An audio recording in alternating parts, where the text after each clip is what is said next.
Šiandieną pragaras, rytoj dangus. Šeimyninis gyvenimas ne visad patogus. Senatvė. Gyvenimo rudens keliu su pensininkų krepšeliu senatvė atringuoja lyg milžinas moliniam kojom.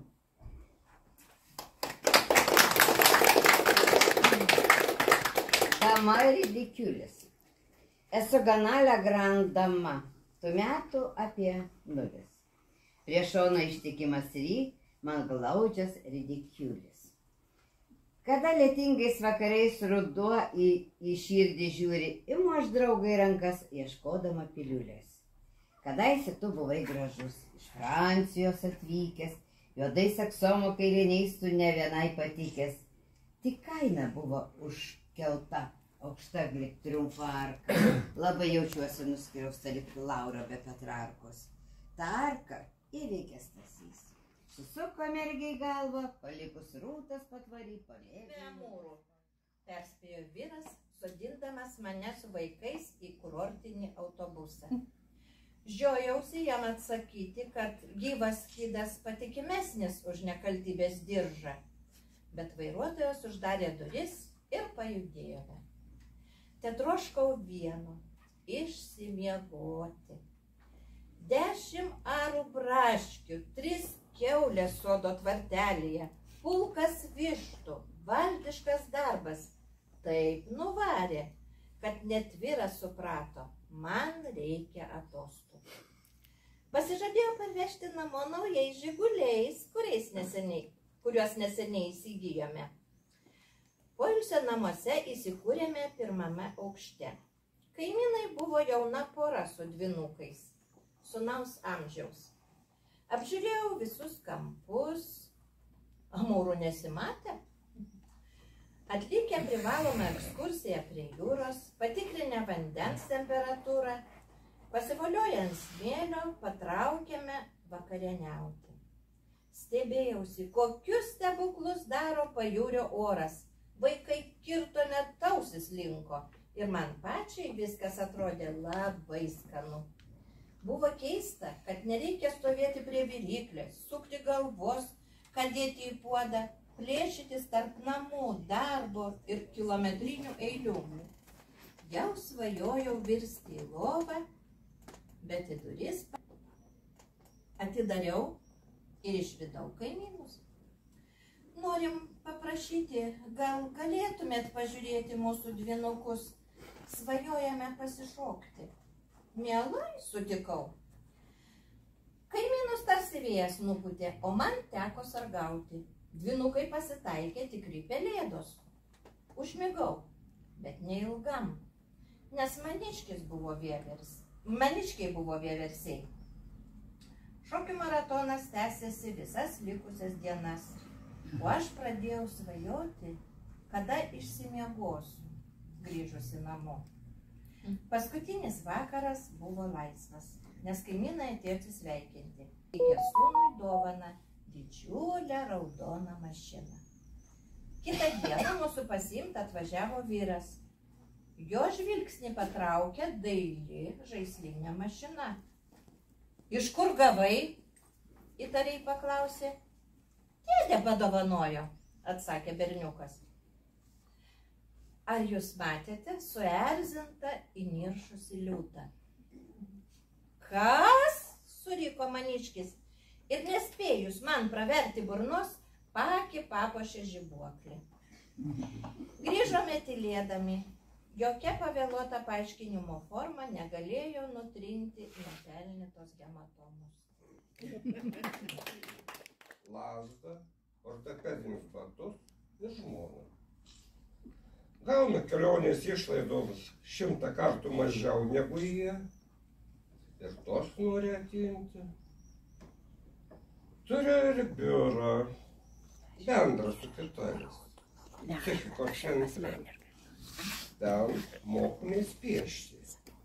Vakar piešėme svajonę. Aš nupiešiau, jog esu tautos išrinktasis.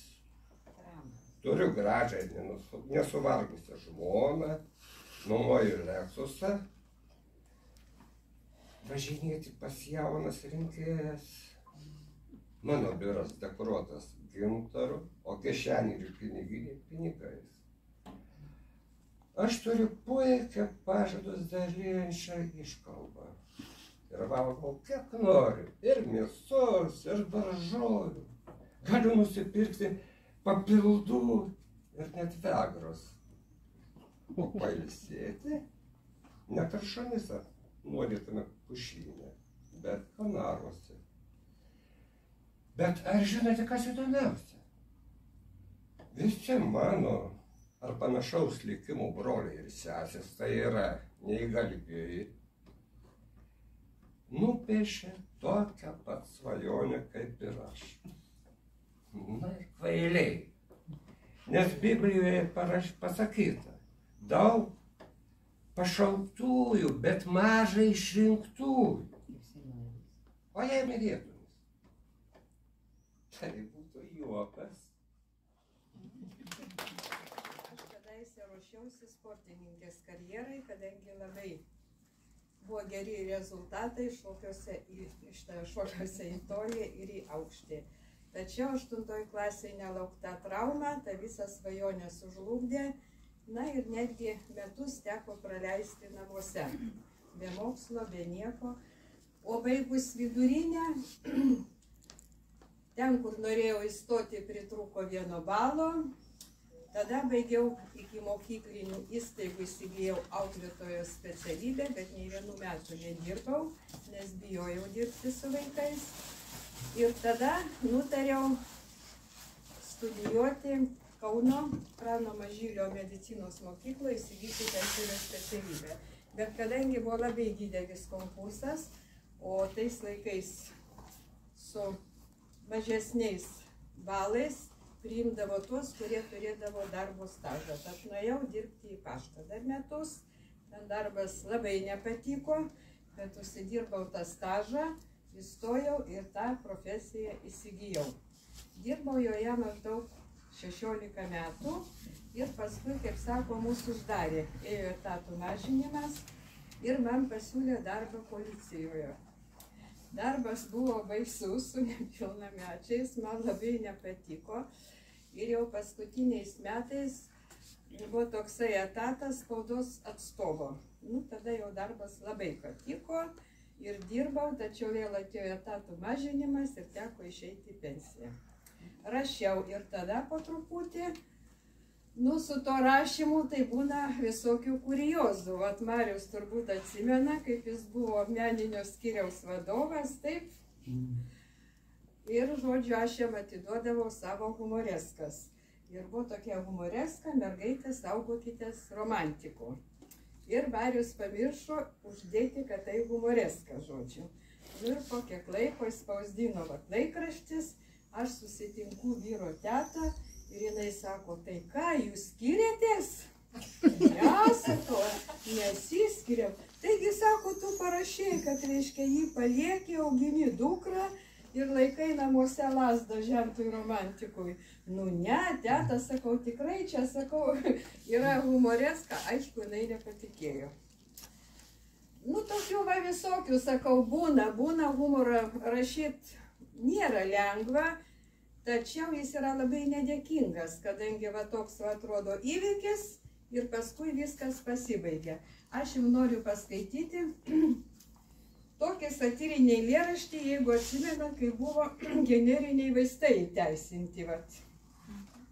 Ir yra toks Salomėjos Nėries eilėraštį, šią naktį pas mane Karmen atėjo, jeigu atsimenat. Tai čia yra parodija. Šią naktį pas mane Jose atėjo. Jose, ne Eskamilijas jisai vardu. Atstatė pistoletą, pastovėjo ir tarė. Šausiu, arba duosi pinigų. Krūtinė jo gražiai alsavo, virpėjo lūpa kruvina. Karmen, raudona rožė jau nuvyto, tavo brangiausia dovana. Ne, sušukau, priminsiu habanerą. Nuvytos rožiai laikosi spigliai. Jos dovanojo man Don Aurelijus, kai gydė širdį vien generiniais vaistais. Nes jie nužudo meilę ir nuvysta rožė. Klausyk, amur, enfant de bohema, Kur man surasti meilę, atgaivinti širdį, jei pensija tokia maža. Chose išorė buvo jau pamiršęs, kad nuo jo rankos kartą jau žuvau. Generinės jo kulkos lėkė vis pro šalį, amur, amur, aš habanerą dainavau. O su naktim pradingo ir Chose. Tik kulkų aidas ausyse skambėjo ir keistą dovaną paliko man. Netikrą rožę. Taip Aurelijus norėjo. Ačiū.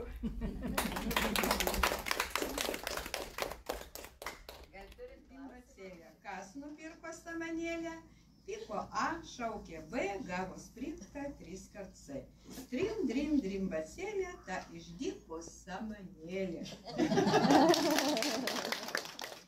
pati nenuvitau. Tavo gidargelė kryto ir nekyla, kiek žinau. Pats buvai lyg bijūnėlis, žaliavai, raudonavai, skiniai, laužiai, rūtužėlės, kiek pajėgiai, negražiai. Vai raudojo mergužėlės, suviliotos pažadų ir vadino motinėlės negražių tave vardų. Vis žiūrėjai į darželį, kur pasėjau rūteles ir laižiais lyg katinėlis palei pieno puodines. Aš bijojau motinėlės, netikėjau pažadais ir žaliavo žolinėlis po kelnaičių pamatais. Ir prabėgo mūsų dienos, likom vieniši abu, lyg grebleliai ant ražienų, be vaikų, bendrų namų. Gal reikėjo pažadėti, gal reikėjo pamylėti, vasarėlė nulingavo, baigė rūtos nubirėt. Nieko sau. O, parodyk grožį. Čia ta.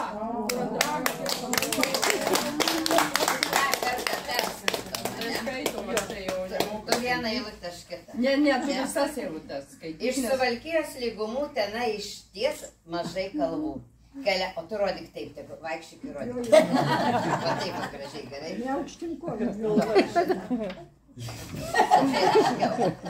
O taip, eik ir rodyk. Vieną namo parneši vyrui parodysi. Iš Suvalkijos lygumų tenai išties mažai kalvų. Keliavo ragana žavinga.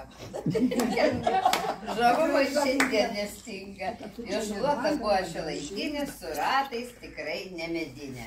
Kur įsikurti, kur sustoti, staiga pamatė Kauno stotį. O gal Kauna? Ne, jis prasikėlęs. Nusprendė jį ir vėl gazavo. Staiga stop. Šluotas sunegalavo, nes šluotai baigęs dizelinas. Kur rasti nors vieną degalinę, ji nerado. Rodiklės rodė užrašą į mantrų. Tekėjo upė tarsi mantra. Likimas, Jonava, išbūrė raganėlę, pavirtusi mergužėlę. Šiandien tekėjo laikas Jonavoje, Ramutė kartą sugalvoja, papuošti trobelę samanotą, apširusią ir kiek kuprotą. Mes pritarėm bendru choru, gražiai gyventi ir visi mes norim. Į stalčius negalės uždarė, visi lik vienas tvarką darėm. Plušėjo Vilmantas, visuko varžtus, kėdės, duris, mat buvo gimęs rankui su plaktuku. Į dainorėlės plušo lik bitelės, įrodė, kad ne tik dainuoti gali. Auksinių rankų savininkės pavirto šauniom darbininkėm. Visiems reikėjo plauti, gremžti, šluoti, nebuvo kada net miegoti. Dar mūsų rankų laukė kiemas. Bei parūdyje liūdni rėmai. Reikėjo pikžalės išrauti, per rėmus teptukų pabraukti. Pabaigę darbus uždainavom, gerų emocijų daug gavom, trobelio švietė lyg paparčio žiedas, kuris per joninės atrieda eilės surimavo Gražina Šekavičienė.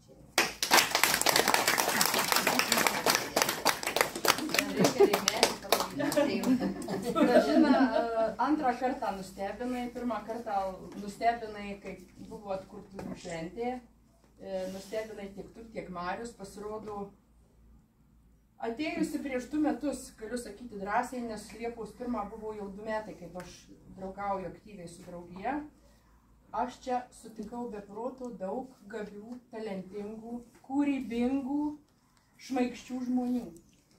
Ir jūs mane stebinat kiekvieną dieną vis naujai savo elgesiu, savo poeziją, savo dainom, savo, vienu žodžiu, viskuo. kiekvieną dieną aš ateinu į darbą ir nežinau, kas mane laukia šiandien. Kiekvieną dieną gyvenu su nuotykiais. Tai va, ačiū Gražina už tuos nuotykius, ačiū Mariau už poeziją, tikrai tada galbūt nepadėkojau taip jau nuo dūšiaus, nes iš tikrųjų tai buvo jaudinantis renginys ir iš tikrųjų aš ne robotas, aišku, pergyvenau, kaip čia viskas bus. Gražina, ačiū tau, šiandien diena skirta tau, popietė tau. Ačiū tau ir žinai, aš irgi noriu pasakyti visiems, kad kraustydama šitą spintą gražiąją, kuri dabar užsidarė, ne visiems matoma, aš radus tavo knygą labai nustebau. Iš tikrųjų, aš galvoju, kad pas mus poetai yra Marius, yra šita Šatienė, yra Mykolas, bet kad Gražina išleidus knygą ir pažiūrėjau į metus, kažkas įdomaus. Pradėjau klausinėti, ar buvo kažkas, pasirodau, nebuvo. Tu taip išleidai ir tykiai gulėjai tiek metų kamputyje.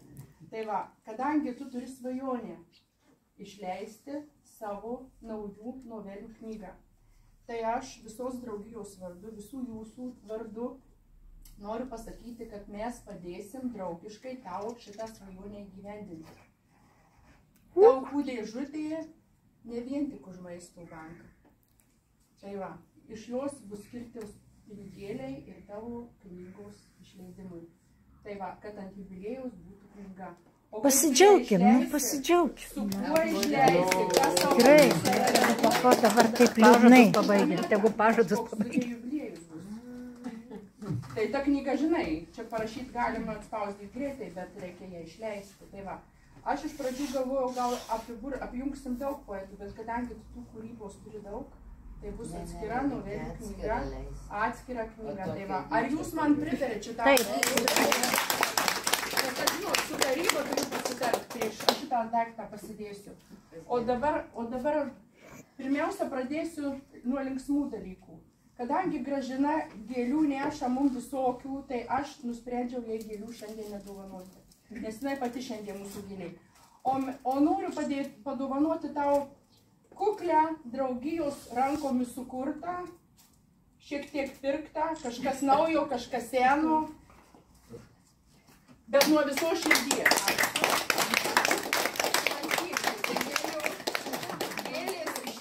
Gėlės žydi, yra gėlės. Kuris tau kūrybei pasidėjus ant stalo dar kartais pasakyti labas rytas. O šičia tokia pati kukliausia dovana, bet naujausia, kitais metais pažymit, kada leidžiat knygą.